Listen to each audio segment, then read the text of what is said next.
Now, today's video is a talking video, and it is about the average Jack archery video called Cut the Fluff. Now, for those who've watched his channel, it's actually a great channel in archery, and he does a lot of great things. In fact, he's going to be on our podcast soon. But I want to talk about this video because I just saw it, and I thought, man, this is a great video. And he covers some extremely good topics in this video that it'd be nice to talk about. So let's do it.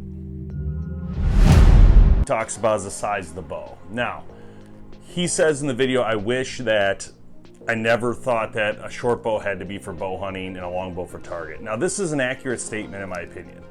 A lot of times, the talking point is always that concept of the shorter the bow, the better for bow hunting. Now, the reason I've always said that is because I like a small bow up in a tree stand to allow me to maneuver. Now, that doesn't mean that's the right bow for you. So I agree 100% with him when he talks about the idea that you know, a 38-inch bow might be right for you, 38-inch axle at 35, but it's all about you and how you shoot your bow and your perception of the bow.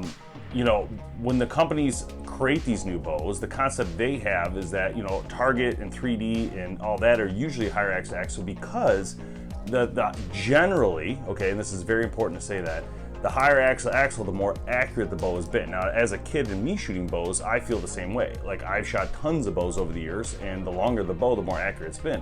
But that doesn't mean that if I'm in a tree, I want a 35-inch bow or 38-inch bow hitting a limb around me. So that's one of the reasons the shorter bows have been marketed towards the bow hunter in the tree stand or ground blind, because there's less things for it to hit and around you.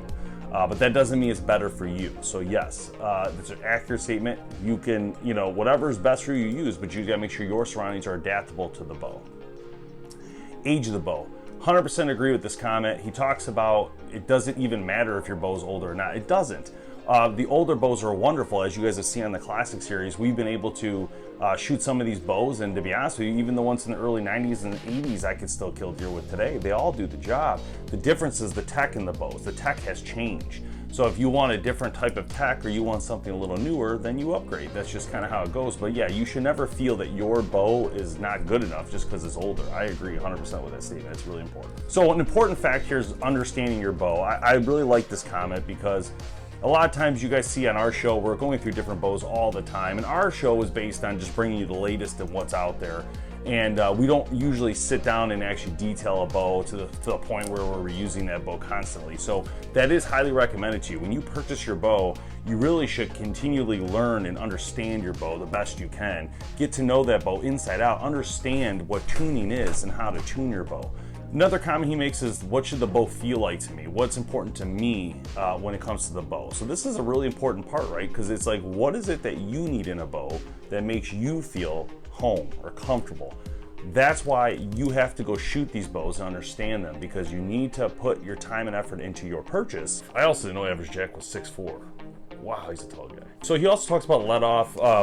Yeah, he's right though. A lot of times let off, we think a let off is like 90% is like amazing, but the idea that you have that hump to come over is a genius idea. I didn't really think about that in the sense of having to let down halfway. So that's a great statement to make and something to think about when you're using let off. What percentage should you actually use? You should probably test yourself between the numbers that your bow allows you to do, so you have a better feeling of when you can bring it down and when you can't.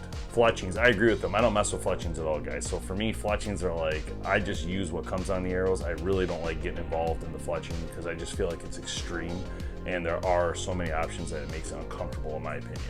And one of the last things he talks about is grip pressure and feeling out your bow and just knowing it. But again, that goes back to just understanding your bow, understanding your form, fit, form, and function, how you shoot as an archer.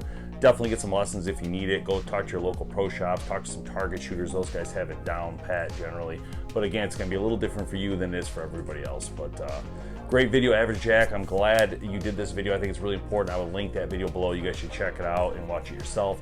It's an important video to just kind of really take a step back and think about what it is you want out of archery and how it can help you. So we'll see you next time. Thanks for watching.